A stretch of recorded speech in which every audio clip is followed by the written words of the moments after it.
Shalom Bapak Ibu Saudara sekalian, selamat pagi buat kita semua. Pagi hari ini kita bersyukur pada Tuhan karena Tuhan memberikan kepada kita kesempatan, kesehatan, nafas kehidupan untuk kita menjalani hari ini. Sebelum kita melakukan semua aktivitas kita akan bersama-sama mengambil waktu untuk kita bersekutu dengan Tuhan. Kita memohon kehadirannya dalam kehidupan kita. Haleluya. Mari Bapak Ibu kita akan berdoa untuk kita memulai doa pagi kita pada saat pagi hari ini. Terima kasih Tuhan, pagi hari ini kami bersyukur padamu. Karena Tuhan menganugerahkan kepada kami kekuatan, kesehatan, kesempatan untuk kami hidup pada saat hari ini. Terima kasih untuk kasih karunia Tuhan yang tidak pernah berkesudahan. Rahmat-Nya yang tidak pernah ada habis-habisnya dalam kehidupan kami. Sebelum kami memulai setiap aktivitas sepanjang hari ini, kami mohon kepadamu ya Tuhan, kiranya sukacita berkat-Mu senantiasa hadir dalam kehidupan kami. Kami akan memulai doa pagi kami pada saat pagi hari ini. Kami alaskan, naikkan doa kami ini hanya dalam nama Tuhan Yesus Kristus. Haleluya. Mari Bapak Ibu kita mengangkat hati kita. Kita persiapkan hati kita untuk kita memuji muliakan nama Tuhan. Haleluya. Mari kita naikkan pujian. Kau sungguh indah tiada taranya, sungguh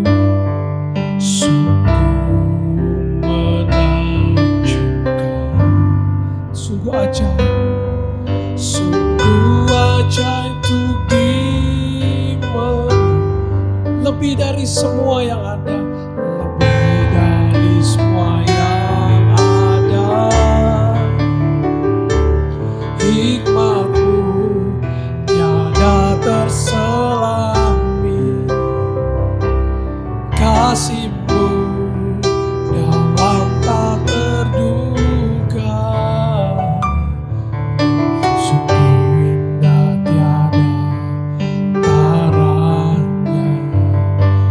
Mulia dan berkuasa,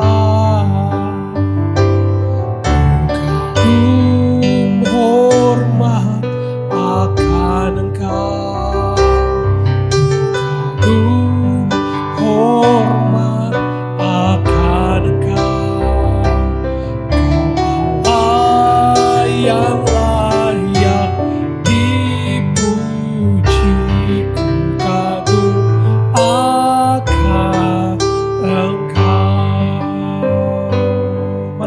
pujian sekali lagi, katakan Kau sungguh indah, Kau sungguh indah tiada taranya, sungguh menakjubkan, sungguh ajaib untuk dimengerti. Amin. Lebih dari semua yang ada,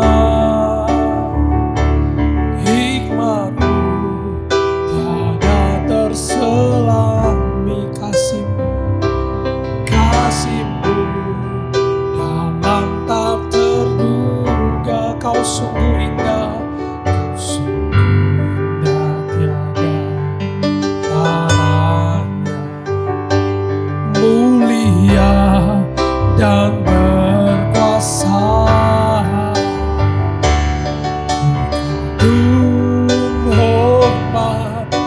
Akan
Tuhan Engkau Allah yang layak dipuji. Ku kagum akan Engkau, ku kagum akan Engkau.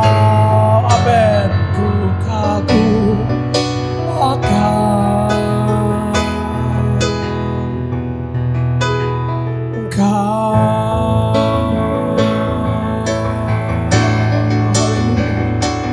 Mari kita sembah Dia. Haleluya. Terima kasih Yesus. Haleluya.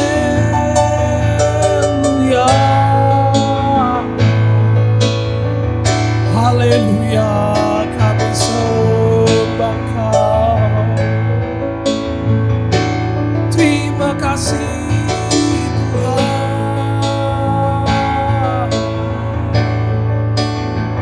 kami sembah Kau. Haleluya. Mari kita sembah Dia, Bapak Ibu Saudara sekalian, dimanapun saat ini kita berada. Mari kita bersama-sama kita menyembah Dia. Haleluya, haleluya, haleluya. Kami sembah Kau Tuhan, kami memuji-Mu. Haleluya, haleluya. Kami sembah Kau Yesus. Haleluya. Terima kasih Yesus. Haleluya. Amin Yesus. Kau yang layak kami puji Tuhan. Engkau yang layak kami tinggikan. Engkau yang layak kami agungkan dalam setiap kehidupan kami.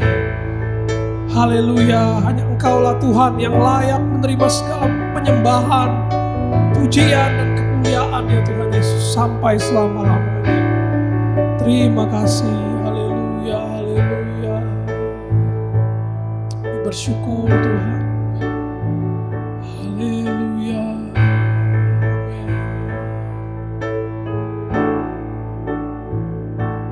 Ku mau memuji-Mu, ku selalu puji-Mu.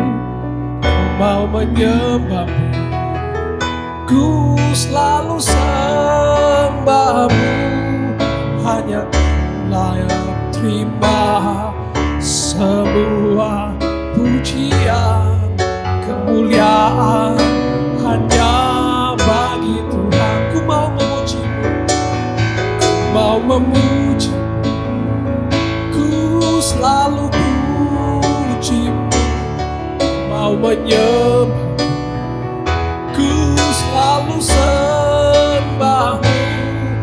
Kau yang layak terima semua pujian, kemuliaan hanya bagi-Ku. Mau memuji-Mu, mau memuji-Mu, ku selalu puji-Mu.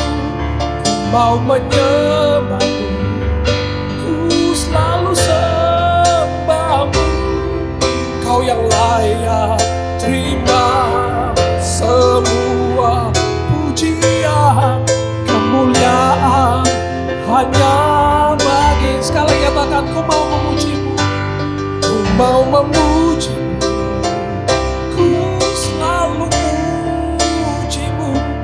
Ku mau menyembah-Mu, ku selalu sembah-Mu. Kau yang layak terima semua pujian, kemuliaan hanya bagi Tuhan. Kau layak terima, Kau layak terima semua pujian, kemuliaan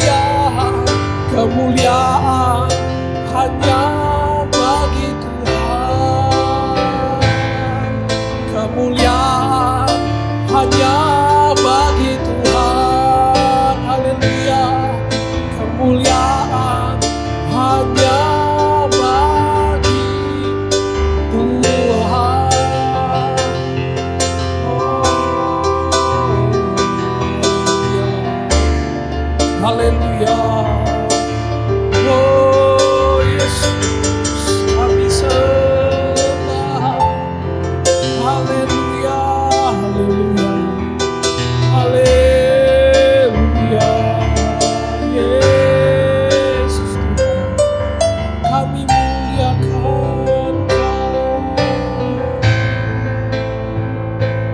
Terima kasih Yesus. Haleluya. Bapak Ibu Saudara sekalian, saatnya kita bersama-sama akan mendengarkan firman Tuhan. Firman Tuhan adalah kebenaran yang memerdekakan. Firman Tuhan yang akan menguatkan kita, menolong kita. Firman yang menjadi sumber jawaban atas semua pergumulan yang kita hadapi. Firman yang menguatkan setiap langkah kehidupan kita. Firman yang senantiasa membuat kita semakin dekat kepada Tuhan. Biarlah firman ini boleh menjadi kekuatan dan tinggal dalam setiap hati kita. Haleluya. Mari kita persiapkan hati kita. Kita akan menyambut kebenaran firman Allah. Firman-Mu berkata Kau besertaku, maka kuat roh dan jiwaku. Tangan-Mu Tuhan selalu ku nantikan. Di setiap langkah ku percaya,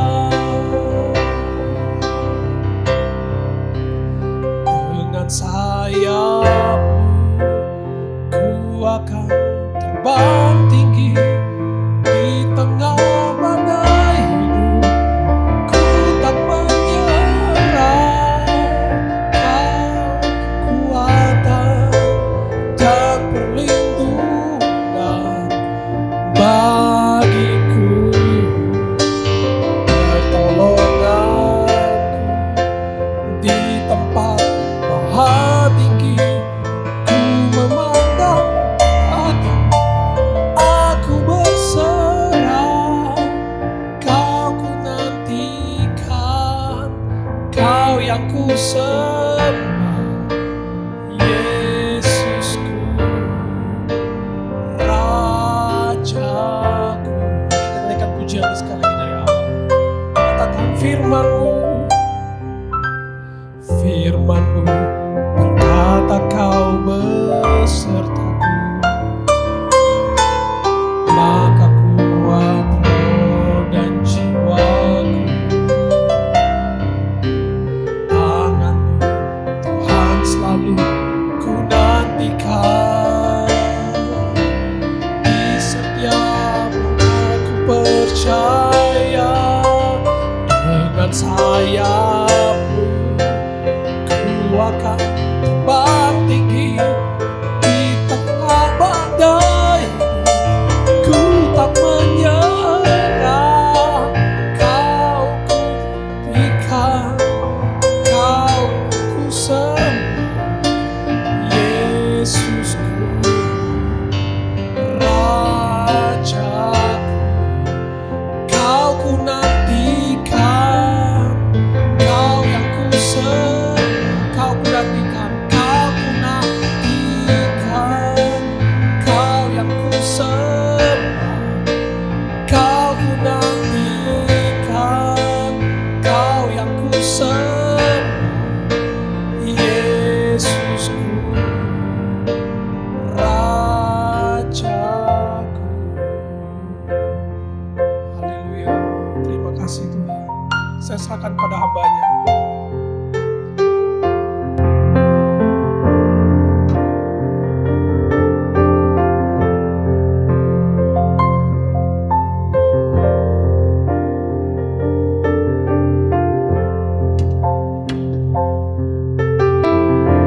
Mari kita satu dalam doa. Bapa, kami menaikkan ucapan syukur kami pada saat pagi hari ini.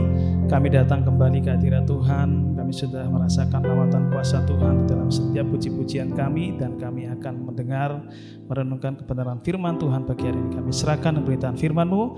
Juga hamba-Mu akan menyampaikan firman Tuhan ke dalam tangan-Mu. Di dalam nama Tuhan Yesus kami berdoa. Amin. Puji Tuhan. Ya, shalom Bapak Ibu sidang jemaat yang dikasihi Tuhan. Puji nama Tuhan, pagi hari ini kita kembali bisa beribadah di rumah Tuhan. Sungguh kebaikan Tuhan yang tak terkira dalam hidup kita. Dan renungan pagi hari ini sebelum kita akan mengawali hari sepanjang hari ini adalah di 1 Petrus 3 ayat 11 sampai 18 dengan judul sebab lebih baik menderita karena berbuat baik. Bapak Ibu sidang jemaat yang dikasihi Tuhan, ada dua ilustrasi cerita orang yang menderita di sini. Yang pertama adalah orang yang menderita karena mereka memiliki iman kepada Kristus. Ya, satu kali saya pernah dengar cerita ada seorang yang seorang kepala keluarga yang harus dipecat karena pekerjaannya, gara-gara dia nggak mau ikuti anjuran atasannya untuk melakukan pendekatan dengan calon investor dengan harus melalui minum-minuman keras dan juga dengan main wanita di situ. Akhirnya pada saat itu juga besoknya dia dipecat dari tempat kerjanya. Tapi yang luar biasa bahwa setelah dia berjalan 1 bulan tanpa pekerjaan, dia makan uang tabungan untuk menghidupi keluarganya. Masuk di bulan kedua akhirnya dia diterima di salah satu tempat kerja yang lebih baik dari sebelumnya. Dalam artian, dalam segi pendapatan jauh lebih besar. Dan juga kalau sebelumnya kesempatan melayani, kesempatan beribadah sangat-sangat kurang. Tapi di tempat pekerjaan yang baru, bahkan dia dapat kesempatan bukan hanya beribadah, tapi juga melayani Tuhan yang lebih besar lagi. Jadi ini sungguh luar biasa.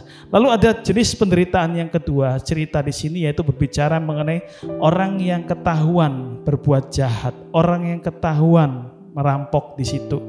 Akhirnya dia tertangkap dan dia dihukum. Dan memang dia menjalani hukumannya, dia dibebaskan pada waktunya. Dan pada akhirnya ketika dia sudah kembali ke tengah masyarakat, dia sangat sulit mendapatkan pekerjaan. Dan akhirnya setiap dia dapat pekerjaan, dia selalu harus mendapat rasa curiga baik dari atasannya maupun dari rekan-rekan tempat kerjanya. Bapak yang kasih Tuhan, kalau kita suruh milih di antara dua jenis derita ini, kita pilih derita yang mana? Apakah kita menderita karena kita punya iman kepada Kristus, atau kita menderita karena sebagai dampak dari kita pernah berbuat kesalahan di masa yang lalu?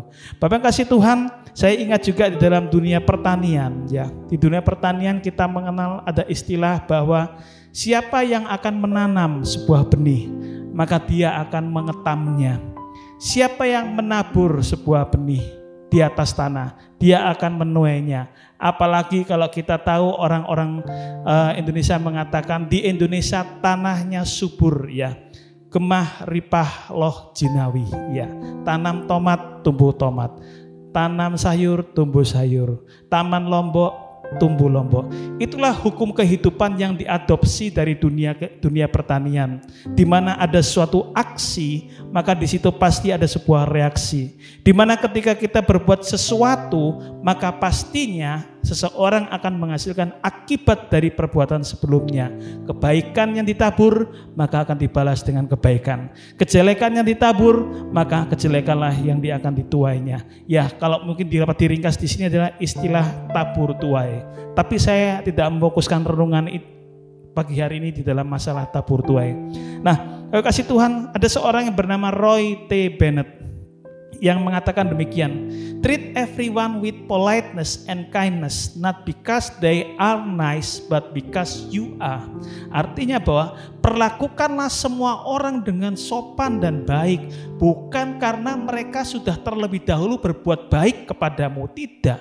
Akan tetapi karena kita memang pada dasarnya adalah baik. Gitu. Jadi jangan nunggu orang lain buat baik sama kita dulu terus kita baik, tapi kita berbuat baik kepada semua orang. Karena memang kita tidak perlu menunggu balasan kebaikan atau balasan pujian karena benih-benih kebaikan yang kita tabur bagi orang-orang sekitar kita. Kalau gitu kita pegang prinsip hidup kita jalani kehidupan berkomunitas, saya percaya hidup kita akan tenang, hidup kita akan damai gitu ya. Ya. Saya bayangkan kalau kita misalkan senyum sama semua orang, mungkin orang akan balas dengan senyum. Kita senyum sama orang lain, balasnya mungkin bertutut, ya mesem mukanya.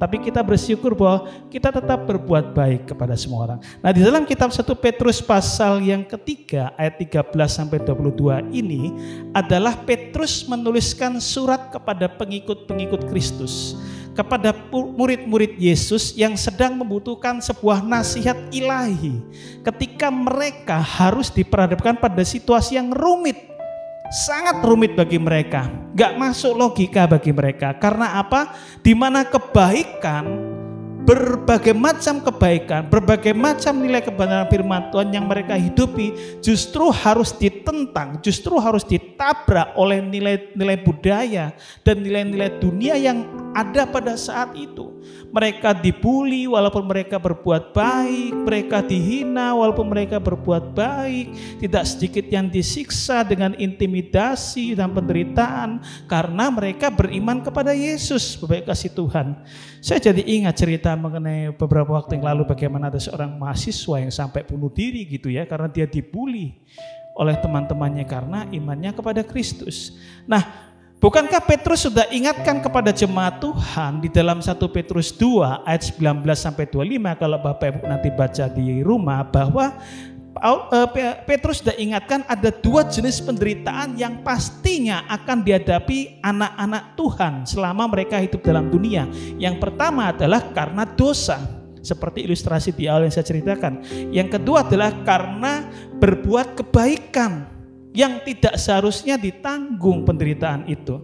Nah, kita akan belajar pagi hari ini bagaimana kita menghadapi penderitaan dengan mengikuti teladan Kristus. Kasih Tuhan, Rasul Petrus ingatkan kepada kita bahwa penderitaan karena orang lain berbuat jahat, tapi jangan membalas dengan tetaplah bertahan dan konsisten dalam melakukan kebaikan bagi sesama. Bapak kasih Tuhan, kita tidak membalas tapi tetap berbuat kebaikan. Nah, kita akan belajar apa dasar atau alasan kita sabar menderita, menanggung penderitaan kita walau kita sudah berbuat kebaikan, dan kita tetap harus berbuat kebaikan apapun yang kita terima konsekuensinya.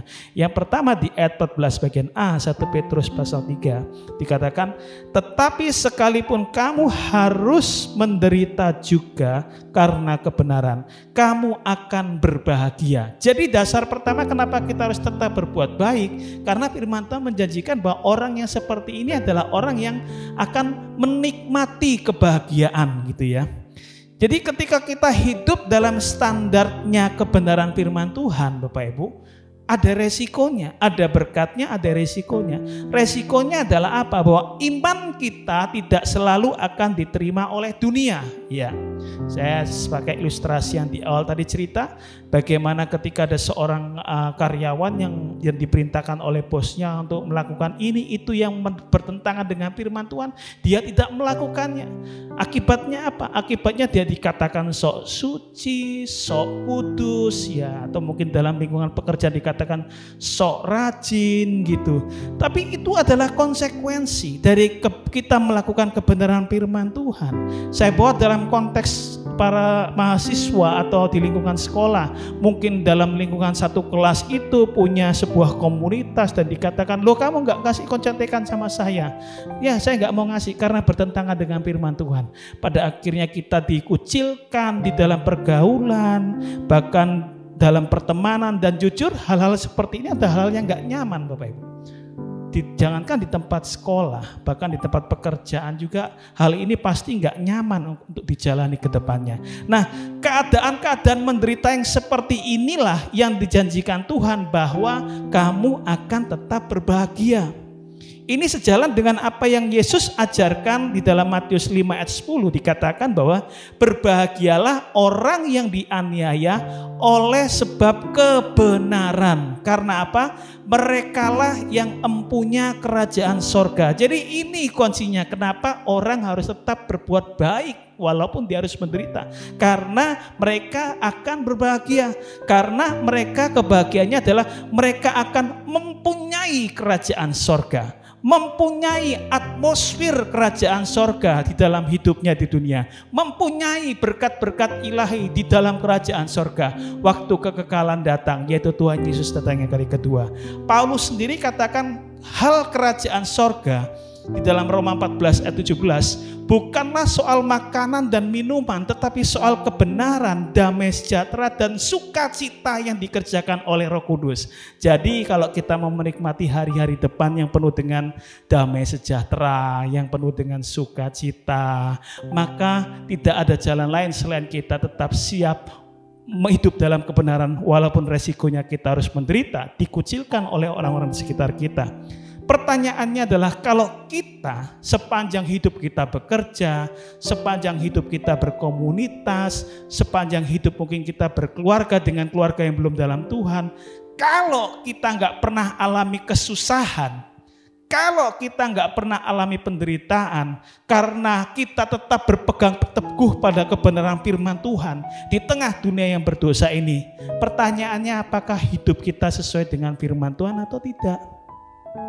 Apakah kita justru memberikan banyak excuse, sikap-sikap permisif terhadap dosa, kita menjadi lebih nyaman, kita dengan tawaran-tawaran dunia yang membuat kita sulit untuk bertumbuh menjadi murid Kristus. Hidup menderita karena Kristus, Bapak kasih Tuhan. Ini sesuatu hal yang gak mudah, Bapak kasih Tuhan. Yang berikutnya adalah alasan kenapa kita harus tetap berbuat baik meskipun dalam kondisi apapun kita alami penderitaan di situ. Ayat 14b dikatakan, sebab itu janganlah kamu takuti apa yang mereka takuti dan janganlah gentar. Yang kedua adalah karena Tuhan hargai ketaatan kita bertumbuh dalam penderitaan. Jadi Tuhan sangat menghargai, Tuhan sangat menghormati, Tuhan sangat kagum kepada orang-orang yang mau bertumbuh di tengah-tengah penderitaan mereka. Nah, dikatakan ayat 14b, kenapa kita jangan takut? Ya, namanya kan manusia kan, kita kan dicubit masih sakit kan, dipukul kita kadang masih bisa benjol ya. Wajar ya kalau misalkan sampai kita dianiaya, orang mencelakakan kita, orang memfitnah kita, kita rasa takut nih harus masuk dalam fase itu. Tapi siapa yang bisa menolak kalau seandainya kita masuk dalam fase itu? Maka nasihat firman Tuhan mengatakan apa? Kalau kita mesti menanggungnya karena iman kepada Yesus, maka yang kita lakukan pertama adalah jaga hati kita. Jaga atmosfer hati kita, tetap berfokus kepada Tuhan. Ya, beberapa waktu yang lalu anak saya yang pertama sakit gigi ya, dan pada akhirnya giginya sudah uglak-uglik ya, sudah mau putus tapi nggak bisa putus, sampai akhirnya dia demam. Karena rupanya anak saya sudah masuk fase ganti gigi anak-anak kepada gigi permanen ya. Mulanya takut ke dokter. Tapi karena makin lama makin sakit dan kemudian dia gak berani, saya juga gak berani nyopot sendiri gitu ya. Akhirnya anak saya mau berani diajak ke dokter anak untuk bisa mencabut gigi itu yang sudah goyang itu supaya cepat sembuh. Mulanya gak berani gitu ya. Gak berani, pada akhirnya setelah ada tempo beberapa waktu akhirnya dia berani. Nah, pertanyaan saya dalam renungan saya, loh kenapa kok jadi lebih berani anak saya datang ke dokter? Karena akhirnya pada saatnya dia memahami satu hal. Dia tahu sakit yang sementara, yaitu sakit ketika giginya harus dicabut. Saya lihat sendiri ketika giginya dicabut, gak cabut secara natural, itu ada keluar darah Bapak Ibu. Ada keluar darah ya gitu ya. Karena dia tahu sakit yang sementara ketika gigi yang lama, gigi anak itu dicabut, itu sakitnya cumanya sementara. Karena sakit ini gak sebanding ketika gigi itu harus terus-menerus dibiarkan dan gak dicabut-cabut. Bapak kasih Tuhan. Saya berpikir bahwa anak saya masuk dalam sebuah perspektif yang benar. Dia mungkin mengalami rasa takut dan rasa sakit yang sifatnya sementara. Tapi ada sebuah hal yang baik di depan sana ketika mau melewati fase itu. Nah, demikian juga dengan kita, Bapak kasih Tuhan. Ketika kita memiliki perspektif yang benar dengan Kristus, maka kita akan lihat penderitaan ya sementara yang hari ini kita jalani itu dengan cara yang benar. Yaitu apa? Walau kita menderita, tapi kita tetap berbuat baik, berbuat kebenaran. Karena apa? Karena Kristus ada bersama dengan kita, Bapak kasih Tuhan. Jadi tetaplah berbuat baik kepada sesama apapun yang terjadi. Itulah yang digambarkan oleh Petrus di ayat yang ke-15. Dikatakan di sini, tetapi kuduskanlah Kristus di dalam hatimu sebagai Tuhan. Ada tanda seru di situ. Kuduskanlah Kristus dalam hatimu sebagai Tuhan. Jadi ini sangat penting. Ketika ada tanda seru di situ, berarti ada penekanan yang penting di situ. Artinya apa? Bahwa tegaskan di situ, jangan takut, jangan gentar pada apapun, tetapi kuduskan Kristus dalam hatimu sebagai Tuhan.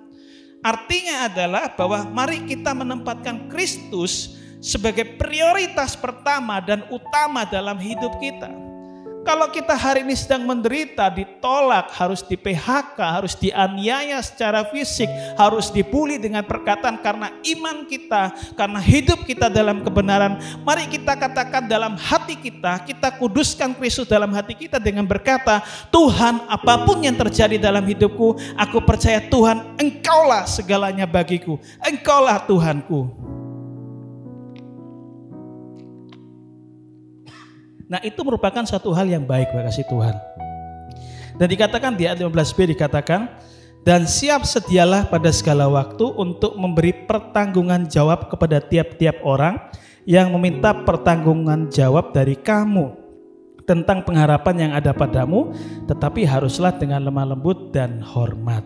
Jadi selain ke dalam dengan kita menjaga atmosfer hati kita, dengan kita mengatakan Tuhan kau segalanya bagiku, Tuhan kaulah Tuhanku, maka yang berikutnya keluar dalam hal kuduskanlah Kristus dalam hatimu ialah kita siap sedia menjawab segala hal yang berkaitan dengan pertanyaan iman Kristus kepada kita.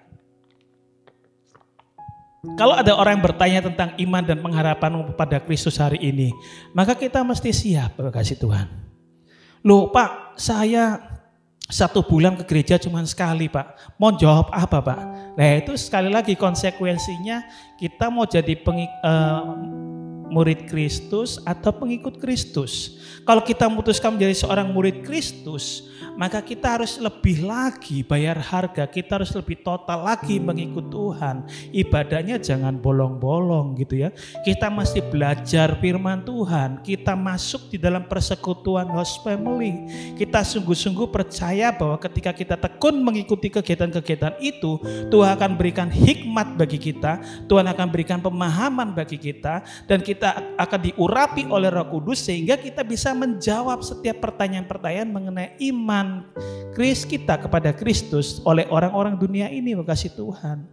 Jadi jangan harus terus bergantung kepada teman, bergantung kepada hamba Tuhan. Waduh saya nggak bisa jawab, saya tak tanya pendetaku dulu.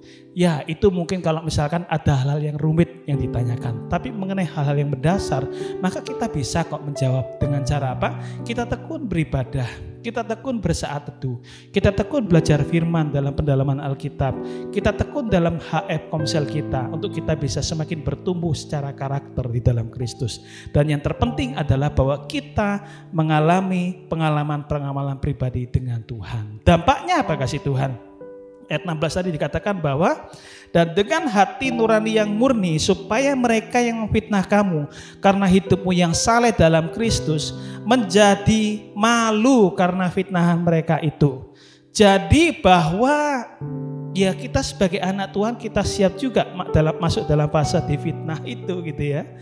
Ya kadang-kadang memang itu yang bikin emosi gitu ya. Tapi firman Tuhan sudah ingatkan terlebih dahulu bahwa siap sedialah, jawablah, berikan respon dengan lemah lembut, dengan penuh penghormatan, dengan hati nurani yang murni. Supaya apa? Supaya mereka yang memfitnah imanmu dalam Tuhan, mereka menjadi malu, kasih Tuhan. Kita tetap menjaga hidup kita tetap menjaga pikiran kita tetap menjaga perkataan kita, tetap hidup dalam pertobatan. Artinya apa? Tidak membalas dengan kejahatan, tidak serta-merta menuruti emosi, tetap sabar. Supaya mereka melihat, wih orang Kristen itu diilo-ilo, diapa-apa, tetap sabar. Itulah Yesus. Dan yang ketiga, yang terakhir, ayat 18-20. Sebab juga Kristus telah mati sekali untuk segala dosa kita. Ia yang benar untuk orang-orang yang tidak benar, supaya ia membawa kita kepada Allah. Ia yang telah dibunuh dalam keadaannya sebagai manusia, tetapi yang telah dibangkitkan menurut roh. Dan di dalam roh itu juga ia pergi memberitakan Injil kepada roh-roh yang di dalam penjara, yaitu kepada mereka, roh-roh mereka yang dahulu pada waktu Nuh tidak taat kepada Allah. Ketika Allah tetap menanti dengan sabar waktu Nuh sedang mempersiapkan bahteranya, di mana hanya ada sedikit, yaitu 8 orang yang diselamatkan oleh air bah itu. Nah, ini pembacaan yang kita pelajari. Nah, alasan yang ketiga adalah kenapa kita tetap berbuat baik walau balasannya tidak sesuai dengan keinginan kita. Karena ada korban kematian Kristus yang memberikan kita bukan hanya sebuah teladan, tapi memberikan kita sebuah kuasa untuk kita tetap mampu bertahan dalam berbuat baik. Petrus ingatkan orang-orang itu bahwa Yesus adalah contoh teragung bagaimana seorang itu menderita dalam dunia karena kebenaran, tapi masih mau tetap melakukan yang benar. Kita sama-sama tahu ceritanya. Kristus bukan hanya dianiaya, dia disiksa, dia diludahi, dia ditombak, dia dicambuk, dia disalib. Bahkan dia mau mati untuk kita yang berdosa ini. Sungguh contoh yang luar biasa. Kalau Yesus dalam kemanusiaannya sudah melaluinya, maka Yesus juga mengajak kita untuk menjadi serupa dan segambar dengan Yesus. Terima kasih Tuhan. Terima kasih Tuhan. Ayat 21 dikatakan, juga kamu sekarang diselamatkan oleh kiasannya, yaitu baptisan, maksudnya bukan untuk membersihkan kenajisan jasmani, melainkan untuk memohonkan hati nurani yang baik kepada Allah oleh kebangkitan Yesus Kristus. Maksudnya adalah apa kasih Tuhan? Bukan bermaksud bahwa baptisan itu akan selamatkan orang lain, tidak Bapak kasih Tuhan. Maksud ayatnya adalah bahwa mengingatkan diberikannya kesempatan bagi setiap orang untuk memohon hati nurani yang baik karena ada pengorbanan Kristus. Jadi kalau kita sudah alami keselamatan, berlebihankah kalau kita diminta Tuhan untuk menderita karena hidup dalam kebenaran? Berbahagialah bukan karena kita suka dengan penderitanya, tapi berbahagialah karena ada tujuan di balik penderitaan itu supaya kita juga meneladani dan menjadi serupa dengan Kristus. Ayat 22 ayat terakhir. Yang duduk di sebelah kanan Allah setelah ia naik ke sorga, sesudah segala malaikat, kuasa dan kekuatan ditaklukkan kepadanya. Jadi kuasa untuk tetap bertahan saat menderita karena ada kuasa Kristus. Kristus yang duduk di sebelah kanan Allah Bapa itu. Jadi waktu kita hari ini alami penderitaan karena kebenaran, apa yang menguatkan kita? Ketika kita menderita karena dosa dan berbuat jahat, apa yang menguatkan kita tetap bertahan? Yang menguatkan kita, kalau mungkin kita berkata, saya enggak mampu Tuhan, masalahku begitu besar, maka yang pertama-tama kita mesti belajar bahwa ada Kristus yang sudah mati di atas kayu salib yang menyelamatkan kita. Ada Kristus yang telah mengalahkan maut, yang telah bangkit, yang telah naik ke surga, yang mencurahkan Roh Kudus-Nya, yang memberikan kita kuasa untuk kita bisa menaklukkan segala kesulitan dan penderitaan kita. Mari kita bersyukur Bapak kasih Tuhan. Kalau kita sudah dalam Tuhan, mari kita mensyukuri bahwa penderitaan yang kita alami hari-hari ini karena iman kita kepada Kristus adalah sementara. Tapi kenikmatan kekal itu akan kita nikmati ketika kita sabar menjalani hidup dengan Kristus. Kalau kita belum percaya pada Kristus pagi ini, mari berpikir bahwa apakah sudah Tuhan bicara dalam hati kita saat mendengarkan renungan kita pada saat pagi hari ini. Jangan keraskan hati, buka hati untuk percaya bahwa Kristus menerima kita semuanya untuk kita hidup dalam kekekalan. Baiklah, mari kita sama-sama akan berdoa buat kebenaran firman Tuhan ini. Izinkan saya berdoa bagi kita semuanya yang melihat dan mendengarkan renungan pagi hari ini. Tuhan tolong kita kalau ada di antara kita yang menderita karena kita hidup benar mempraktikkan firman Tuhan. Tetap kuat, tetap semangat, tetap maju bertahan. Tapi kalau kita menderita karena ada dalam pelanggaran dosa di masa yang lalu, salib Kristus masih tersedia bagi kita. Tuhan siap mengampuni kita. Mari datang kepada Tuhan. Mari kita satu dalam doa. Bapa di dalam surga yang kami sembah dalam nama Yesus pada saat pagi hari ini, kami bersyukur kepada Tuhan bahwa kami sudah belajar akan kebenaran firman-Mu, bahwa penderitaan yang kami alami hari ini akibat kami beriman kepada Yesus, akibat kami menghidupi firman Tuhan adalah sifatnya sementara saja penderitaan itu, karena kami percaya ada kenikmatan ilahi yang Tuhan akan curahkan, menyertakan di dalam hidup kami di masa yang akan datang. Tuhan, hamba berdoa buat jemaat-jemaat-Mu yang mungkin hari-hari ini ada dalam pergumulan karena mereka tetap beriman pada Yesus. Mereka yang mengalami penindasan, mereka yang mengalami siksaan, mereka yang mengalami bulian, atau mereka yang menghidupi firman Tuhan, mereka harus di PHK, mereka harus disendirikan, mereka harus dicoret dari hak waris. Bapa, hamba berdoa di dalam nama Yesus, biarlah renungan pagi hari ini ada bagi mereka. Mereka tetap kuat bertahan, tetap maju, tetap semangat untuk terus beriman kepada Yesus sampai Engkau datang yang kali kedua. Kemampuan kami adalah karena Engkau Bapa yang selalu hadir menyertai kami. Kami berdoa buat jemaat-jemaat-Mu agar mereka tetap semangat dan setia kepada Tuhan, bisa mampu menjawab segala pertanyaan atau sanggahan mengenai kebenaran firman Tuhan dengan mereka terus belajar akan kebenaran firman Tuhan, setia di jam-jam ibadah dan jam-jam komsel mereka. Terima kasih Tuhan, inilah doa kami untuk firman Tuhan, biar jemaat-Mu terus bertumbuh menjadi murid-murid Kristus yang terus mau belajar.